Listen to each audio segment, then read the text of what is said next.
Hello students, in last lecture we have studied about the magnetic flux. Now in this lecture we will study about the main topic of this chapter, that is electromagnetic induction. And before studying about the electromagnetic induction, we will study two quantities. One is conduction and second is induction. Basically we will learn how to distinguish these two quantities, or we will learn how these quantities are different from each other. Now first is conduction. What do you mean by conduction? Conduction का क्या मतलब होता है? 11th class में आपने heat conduction पढ़ा था, 12th class में आपने इलेक्ट्रिसिटी कंडक्शन पढ़ा था. Conduction means to conduct anything, किसी चीज को कंडक्ट करना, किसी चीज को ट्रांसफर करना. And if we are talking about the 12th class, that means we are talking about कि कोई भी की इलेक्ट्रिसिटी कंडक्ट कैसे हो रही है. For example, there is a switch and this is the fan. Now if I switch on, then this fan starts moving. Now what is the connection between this fan and that switch? A conductor is connecting that switch with this fan. एक conductor है, wire है जो इस switch को इस fan से connect कर रहा है. And when I switch on, then that is this fan starts rotating. ये फैन रोटेट करना स्टार्ट कर देता है. तो सवाल ये है कि ऐसा हो क्या रहा है. तो जब हम स्विच ऑन करते हैं तो वहाँ से इलेक्ट्रॉन्स का फ्लो स्टार्ट होता है और उसकी वजह से इस फैन की मोटर के अंदर इलेक्ट्रॉन्स फ्लो होने लग जाते हैं. आर्मेचर में इलेक्ट्रॉन्स फ्लो होने लग जाते हैं, जिसकी वजह से ये जो फैन है वो मूव करने लग जाता है. तो बेसिकली कंडक्शन में क्या होता है कि इलेक्ट्रॉन्स ट्रांसफर होते हैं किसी बॉडी के अंदर. फैन के अंदर इलेक्ट्रॉन्स फ्लो कर रहे हैं, किसकी हेल्प से? कंडक्टर की हेल्प से. कंडक्टर कहाँ लगा हुआ है? ये वायर कंडक्टर है जिसने स्विच और फैन को कनेक्ट किया हुआ है. क्या समझ में आ गई बात? तो फैन को चलाने के लिए इलेक्ट्रॉन्स का मूव होना जरूरी है, इलेक्ट्रॉन्स का फ्लो होना जरूरी है. कहाँ? आर्मेचर के अंदर. तो आर्मेचर के अंदर इलेक्ट्रॉन्स ने फ्लो होना कैसे शुरू किया कि जब यहाँ से आपने स्विच ऑन किया. जब आपने स्विच ऑन किया तो इलेक्ट्रॉन्स ने फ्लो करना शुरू किया. तो कंडक्शन वो तरीका है इलेक्ट्रॉन्स को फ्लो करवाने का जिसमें एक कंडक्टर से दो बॉडीज, दो पॉइंट्स को कनेक्ट किया जाता है. क्या समझ में आ गई बात? तो मैं लिख देता हूं इसको.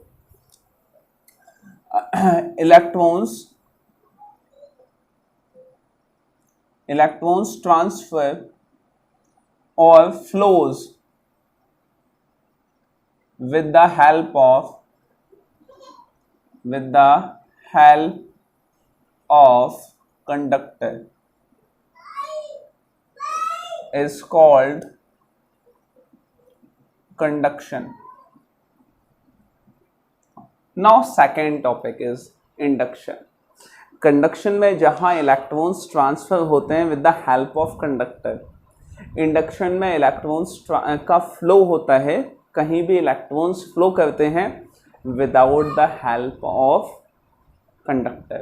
कंडक्टर की बिना हेल्प के जब इलेक्ट्रॉन्स फ्लो होते हैं तो हम उसे बोलते हैं क्या? इंडक्शन. ठीक है. तो electron flows without the help of conductor is called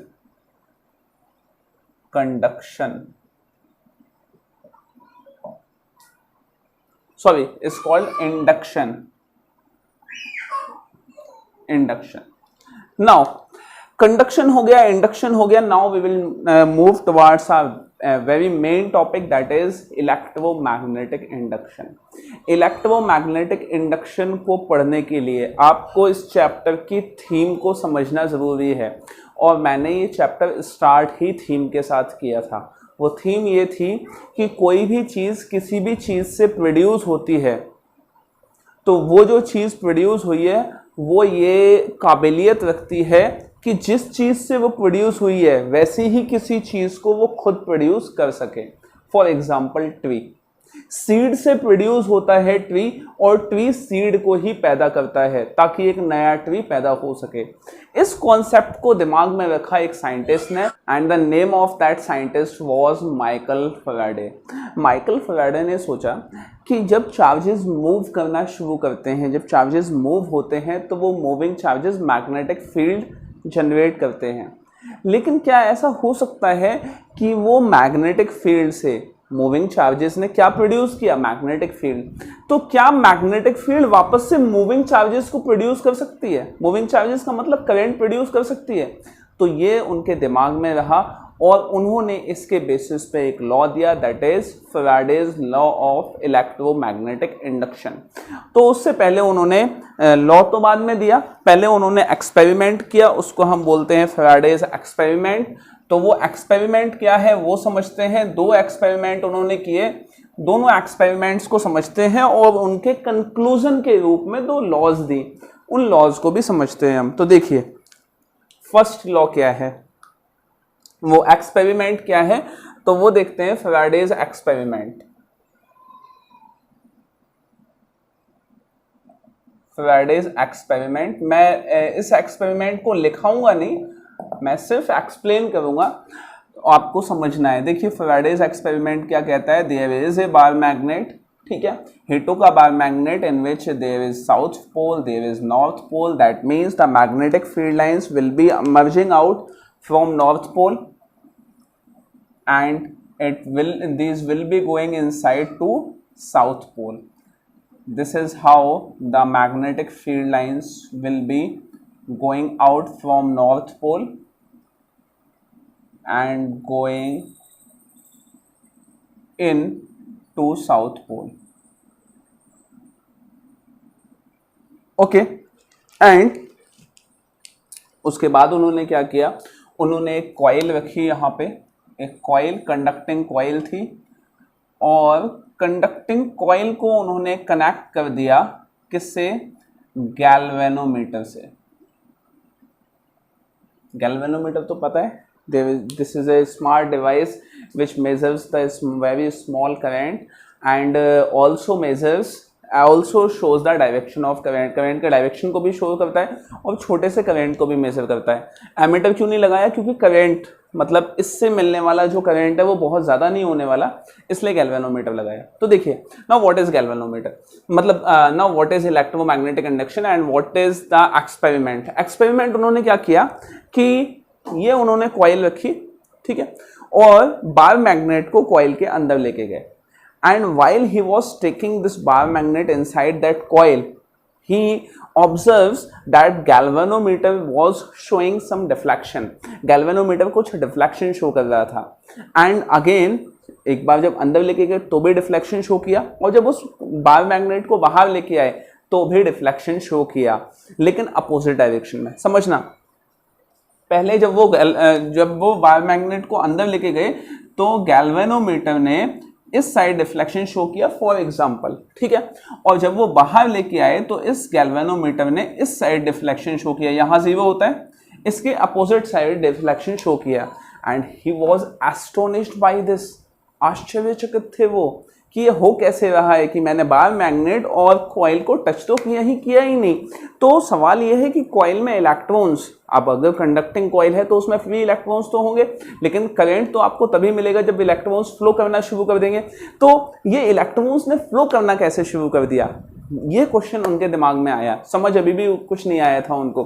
तो अब वो ऐसे ही करते रहे और वो गैल्वेनोमीटर डिफ्लेक्शन शो करता रहा। तो उन्होंने इसके बेसिस पे पहला लॉ दिया कि जब भी हम कॉइल में, जब भी हम मैग्नेट पास करेंगे, मतलब कि जब भी कॉइल से मैग्नेटिक फील्ड लाइंस लिंक होंगी तो उसमें कुछ करंट इंड्यूस होगा। लेकिन अभी ये लॉ कंप्लीट नहीं था, इसको उन्होंने कंप्लीट किया। वो कंप्लीट किया कैसे किया, उन्होंने ये बताया कि उन्होंने एक एक्सपेरिमेंट, इसी एक्सपेरिमेंट में एक कंक्लूजन और निकाला। वो कंक्लूजन ये था कि जब इस बार मैग्नेट को वो अंदर लेके गए तो डिफ्लेक्शन शो हो रहा था गैल्वेनोमीटर में, और जब वो बाहर लेके आ रहे थे तब भी गैल्वेनोमीटर में डिफ्लेक्शन शो हो रहा था। लेकिन जब वो बार मैग्नेट को अंदर लेके गए और ले जाके बॉल मैग्नेट को वहीं पे रोक गए। तो स्टार्टिंग में जब वो लेके जा रहे थे अंदर तब तो डिफ्लेक्शन शो हुआ, लेकिन जब ले जाके रुक गए तो वो डिफ्लेक्शन वापस से जीरो हो गया। मतलब कि ball magnet is still inside the coil, coil के अंदर ही है बॉल मैग्नेट, लेकिन फिर भी कोई डिफ्लेक्शन शो नहीं हो रहा। ये कमाल की बात थी। इसके बेसिस पे उन्होंने पहला लॉ दिया, और वो क्या था, उन्होंने कहा कि जो मैग्नेटिक फील्ड लाइंस हैं जब तक वो कॉइल के थ्रू चेंज होती रहेंगी, मतलब number of magnetic field lines को मैं फ्लक्स बोल दूं, मैग्नेटिक फ्लक्स, जब तक मैग्नेटिक फ्लक्स जो लिंक हो रहा है कॉइल से जब तक वो चेंज होता रहेगा तब तक इंड्यूस्ड ईएमएफ पैदा होता रहेगा, ईएमएफ इंड्यूस होता रहेगा। अब ये ईएमएफ इंड्यूस क्या है और ईएमएफ करंट क्या है, सॉरी इंड्यूस करंट क्या है, दोनों को समझाऊंगा अभी 1 मिनट में, ठीक है।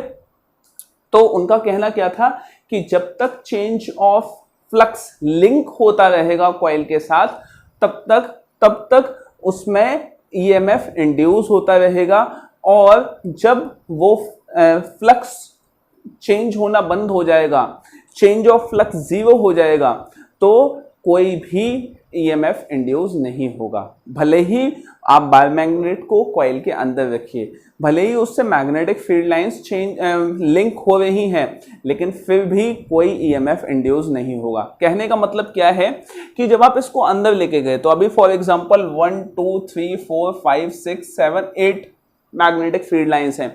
जब आप अंदर लेके गए तो 2 मैग्नेटिक फील्ड लाइंस ने इससे पास होना शुरू किया, ठीक है। फिर और अंदर लेके गए तो ये 2 ने भी पास होना शुरू किया, फिर आगे लेके गए ये 2 ने भी पास होना शुरू किया, फिर और आगे लेके गए तो ये 2 ने भी पास होना शुरू किया। तो नंबर देखिए कैसे चेंज हुआ, पहले 2 पास हुई, then 4, then 6, then 8।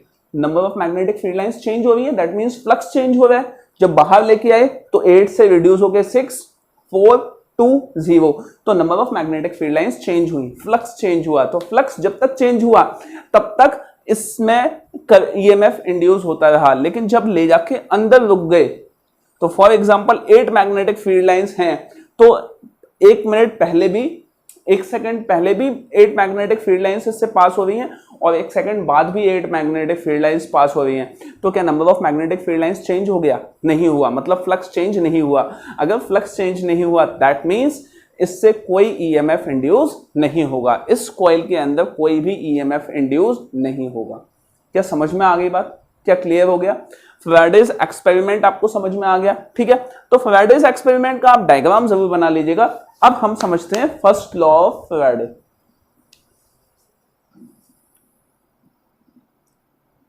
Faraday's first law, ठीक है। देखिए फैराडेज फर्स्ट लॉ क्या कहती है, whenever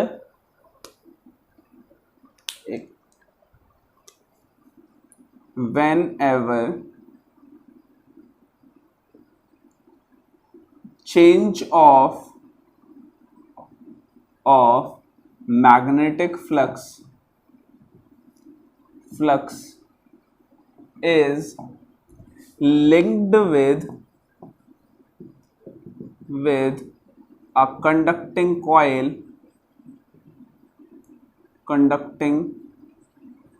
coil, then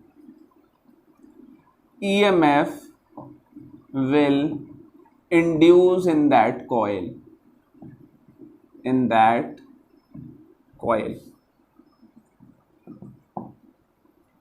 ओके। क्या समझ में आ गई बात? चलिए अब एक चीज और, ठीक है, एक चीज और क्या है, that is Faraday's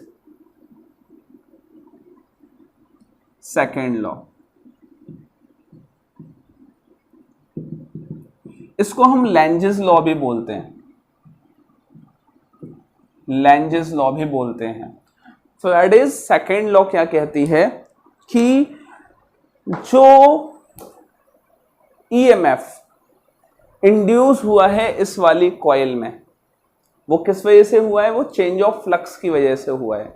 change of flux की वजह से जो ईएमएफ इंड्यूस हुआ है, ये जो ईएमएफ इंड्यूस हुआ है ये अपोज करेगा, ये अपोज करेगा किसका? चेंज ऑफ फ्लक्स का।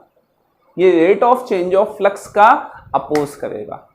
अब ये थोड़ा कमाल की बात है, ऐसा वो क्यों करेगा? ये लेंज ने किया था। प्रूव क्या किसने किया?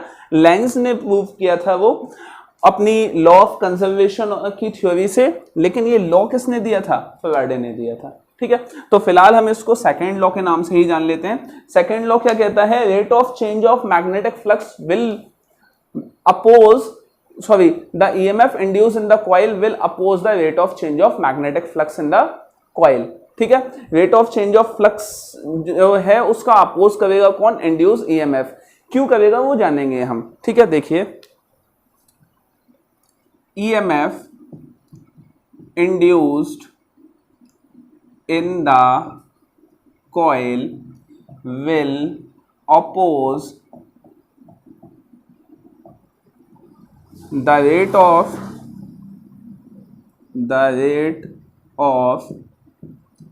change of magnetic flux linked with this coil। ठीक है, अब देखिए मैथमेटिकली इसको कैसे लिखेंगे, मैथमेटिकली समझते हैं। मतलब कहने का क्या है कि जिस फ्लक्स की वजह से ईएमएफ इंड्यूस हुआ है, वो इंड्यूस्ड ईएमएफ उस फ्लक्स का ही अपोज करने वाला है। ठीक है, तो देखिए अब इसको हम अगर मैथमेटिकली लिखें तो इंड्यूस ईएमएफ ई हो गया, तो E will be equal to rate of change of flux का मतलब है change of flux with respect to time, और क्योंकि ये इसके अपोजिट है तो it will be minus d phi by d t. ठीक है, और अगर इसको मैं थोड़ा एलैबोरेट करके लिखूं, ये इंपॉर्टेंट फॉर्मूला है, कई जगह यूज होगा, याद रखिएगा। इसको अगर मैं एलैबोरेट करके लिखूं तो E is equal to minus d upon d t, और फाई मीन्स क्या? फ्लक्स की वैल्यू हमने कल कैलकुलेट की थी, that was B A cos theta, B A cos theta. तो ये आप याद रखिएगा, ये फॉर्मूला बनता है और इस तरह से वैल्यू आती है। ठीक है, तो आप को ये फॉर्मूले याद होने चाहिए, minus d phi by d t. अब मैं एक चीज आपको बता रहा था कि इंड्यूस ईएमएफ क्या होता है। एक चीज तो क्लियर हो गई, इसको हम कल समझेंगे कि लेंजेस लॉ क्या है। लेंजेस लॉ बताती है कि ये अपोज क्यों करता है। माइकल फैराडे ने बता दिया कि ईएमएफ जो है वो अपोज करेगा चेंज ऑफ फ्लक्स का, और आप लेंजेस बताएंगे कि वो क्यों अपोज करेगा। ठीक है, उसका जेन्युइन रीजन बताएंगे। इसका एक रीजन और है, वो मैं आपको बताता हूं कि क्या रीजन है। तो देखिए वो रीजन क्या है कि ये आपकी बार मैग्नेट है, ये साउथ हो गया, ये नॉर्थ हो गया, और ये कॉइल है। ठीक है, बार मैग्नेट को जब आप अंदर लेके गए या बाहर लेके गए तो चेंज ऑफ फ्लक्स हुआ। Change of flux link coil के साथ जब लिंक हुआ तो हुआ ये कि इसके अंदर करंट फ्लो होने लगा। ठीक है, जब करंट फ्लो होने लगा इसके अंदर, जब इसके अंदर करंट फ्लो होने लगा तो उस करंट की भी तो अपनी मैग्नेटिक फील्ड होगी ना। बात नहीं आई समझ में?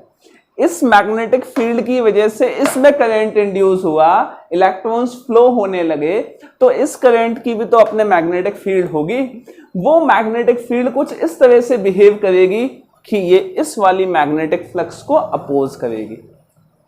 ये वो रीजन है, और लेंजेस लॉ में हम और समझेंगे आगे कि ऐसा क्यों होता है। मैंने आपको आइडिया दे दिया। ठीक है, अब मैं आपको एक चीज दो चीजें बताता हूं कि इंड्यूस ईएमएफ क्या होता है और इंड्यूस करंट क्या होता है। मैं बार बार बोलूंगा आपको, कई बार इंड्यूस ईएमएफ बोलूंगा, कई बार इंड्यूस करंट बोलूंगा।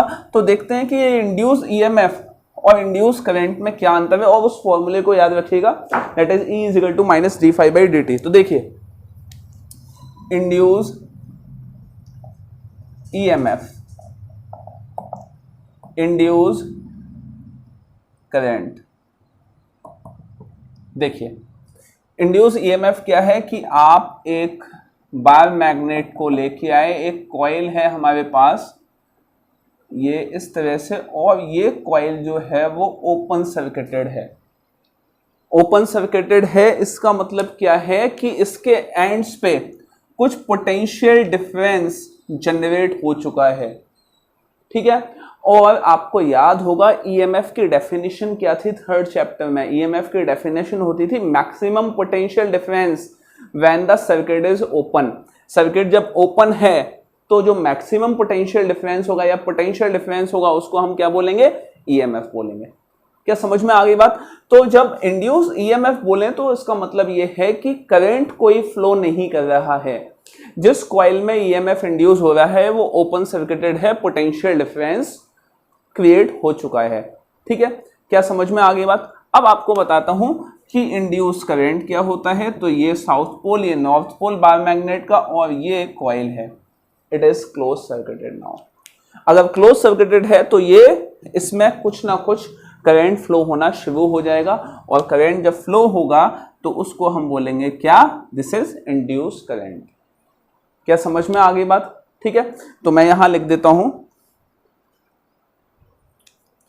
Due to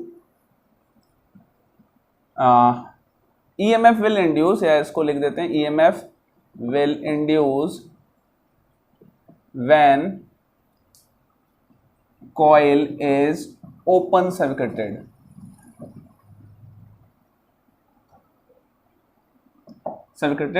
so potential difference will be created across its ends, ठीक है। induce current current will induce when coil is closed, so current can flow। क्या आपको बात समझ में आ गई? क्या आपको फैराडे एक्सपेरिमेंट समझ में आ गया? क्या आपको फैराडे लॉ समझ में आ गई? फैराडे ने एक एक्सपेरिमेंट और किया था, ठीक है, वो और बता देता हूं कि वो एक्सपेरिमेंट और क्या था। देखिए, था वो इलेक्ट्रोमैग्नेटिक इंडक्शन को प्रूव करने के लिए ही, और जो मैंने लिख के मिटा दिया है वो आप नोटबुक में लिख लीजिएगा प्लीज, ठीक है। देखिए, जो फैराडे ने जो सेकंड एक्सपेरिमेंट था वो क्या किया था कि एक उन्होंने ले ली कॉइल, दिस इज कॉइल नहीं थी, ये सॉफ्ट आयरन कोर थी, सॉफ्ट आयरन कोर, ठीक है। यहां पे उन्होंने एक वाइंडिंग लगाई, जिस वाइंडिंग को उन्होंने बैटरी से कनेक्ट कर दिया, और यहां पे की लगा दी, ठीक है।